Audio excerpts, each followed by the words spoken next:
প্রচণ্ড মাথা ব্যথা নিয়ে তারপরও ভিডিওটা ভয়েস না দিয়ে পারলাম না। তো হ্যালো এভরিওয়ান, আসসালামু আলাইকুম, ওয়েলকাম টু মাই পেজ নেকি অফিসিয়াল। ইতিমধ্যে আপনারা অনেকেই ভিডিওতে দেখেছেন আমাদের বরিশালে উদ্যোক্তা মেলা শুরু হয়েছে বেলস পার্কে, বিসিক উদ্যোক্তা মেলা। আর আমি হচ্ছে মেলার শুরুতেই একটা লাইভ করেছিলাম, সেটাও আমার ফ্যান ফলোয়াররা সবাই দেখেছেন। তো চিন্তা করলাম কেন না ছোট্ট একটা ব্লগের মাধ্যমে আপনাদের সাথে মেলার পুরো বিষয়টা আপনাদের সাথে শেয়ার করা যাক। মেলাটা শুরু হয়েছে এক্স্যাক্টলি 17 জানুয়ারি আর শেষ হবে হচ্ছে 27শে জানুয়ারি। টোটাল হচ্ছে 10 দিন থাকবে মেলাটা। তো মেলায় হচ্ছে টোটালি 91টা স্টল বসেছে আর সেইখানে হরেক রকমের জিনিসপাতি। যেমন একটা জিনিস আমার কাছে খুব ভালো লাগছে, বর্তমানে অনলাইনে যে একটা ভর্তা বানানো, যে একটা প্লেটের মতো মাটির, তো সেই জিনিসটা আমি পেয়ে গেছিলাম মেলায়। তো ওইটা আমার খুব ভালো লাগছে। আর এই মেলার এক্স্যাক্টলি মেইন বিষয়টা হচ্ছে এখানে নতুন নতুন উদ্যোক্তারা তাদের বিভিন্ন কারুকার্য বা যারা যারা এক একটা বিষয় নিয়ে কাজ করতেছে অনলাইন প্ল্যাটফর্মে, তাদের বিজনেসটা আরও যত গ্রো করে সেই জন্য তারা মেলায় হচ্ছে এসে স্টল নিয়েছে। এইখানে ঘর সাজানোর জিনিস হতে আর আমাদের মেয়েদের ড্রেস আপ, ছেলেদের ড্রেস আপ, মেয়েদের কসমেটিক্স, শাড়ি হতে শুরু করে বিভিন্ন ধরনের চকলেটস। এই যে দেখতেছেন বাঁশের একটা মগ ছিল, আমার কাছে খুব ভালো লেগেছে। তারপর অনেক অনেক কিছু, আমি কি বলবো, কোনটা রেখে কোনটা বলবো বুঝতে পারতেছিলাম না। প্রত্যেকটা জিনিসই হচ্ছে মানে তাদের হাতে বানানো ছিল। এই যে আচার মজার মজার আচার ছিল, ঠিক আছে।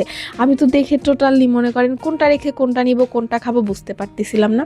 সব থেকে আমার মেলার ভিতরে এই আপুটার কাজগুলো বেশি ভালো লাগছে। সে হচ্ছে চকলেট দিয়ে অনেক রকমের জিনিস মেক করছে, যেটা আমরা অনলাইন থেকে দেখি এবং অনলাইনে অর্ডার দিই। আর এই ভাইয়াটার কথা আর কি বলবো, সে একটু ইউনিক রাখার চেষ্টা করছে। এখানে 3 ধরনের চকলেট আমি টেস্ট করছিলাম, পার পিস ছিল 30 টাকা করে। তারপর দধি ছিল, অনেক ধরনের খাবারের আইটেম ছিল। এখানে সব কিছুই হচ্ছে হোমমেড ছিল খাবার। আর বিশেষ করে আপনারা যারা ভিতরে যে জামা কাপড় দেখবেন বা বেতের যে জিনিসগুলো দেখবেন, সব কিছুই হচ্ছে তাদের নিজের যোগ্যতায় ট্যালেন্ট দিয়ে সেগুলো তৈরি করছে। এগুলো হচ্ছে কোনো পেজ থেকে এনে তারা সেল করতেছে না বা কোনো দোকান থেকে এনে তারা সেল করতেছে না। এটা আমার কাছে বেস্ট লাগছে। আবারও বলে দিচ্ছি, এই মেলাটা হচ্ছে তাদের জন্য, যারা নতুন উদ্যোক্তা, যারা না তাদের বিজনেসটাকে আরও গ্রো করতে চাচ্ছে তাদের জন্য।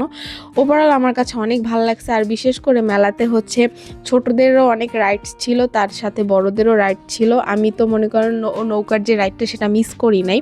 আমি সন্ধ্যার দিকে রাইডে উঠেছিলাম আর সেটার একটা ফুটেজ আপনারা অলরেডি ভিডিও শুরুতে দেখেছেন। তো ওভারঅল আমার কাছে অনেক ভালো লাগছে। আর আমার এই ভিডিওটা আপনাদের কাছে কেমন লেগেছে অবশ্যই কমেন্ট করে জানাবেন। বাচ্চারা অনেক বেশি মজা করতেছিল, ঠিক আছে। তো রাত্রের মেলাটা আরও বেশি সুন্দর ছিল। আমি তো একদম উঠে গেছি নৌকাতে। একটু পরে যে অবস্থা আমার হয়েছে আর কি বলবো, আপনারাই ভিডিওতে দেখে নেন। প্রচণ্ড পরিমাণ মাথা ব্যথা করছিল, তারপর আমি বাসায় এসে হচ্ছে ভয়েস দিয়েছি। যাই হোক, সবাই ভালো থাকবেন, সুস্থ থাকবেন। আর এই ধরনের ব্লগ কারা কারা পছন্দ করতেছেন অবশ্যই আমাকে কমেন্ট করে জানাবেন। আমি চেষ্টা করবো আপনাদের মাঝে সুন্দর সুন্দর ব্লগ দেওয়ার। আল্লাহ হাফেজ।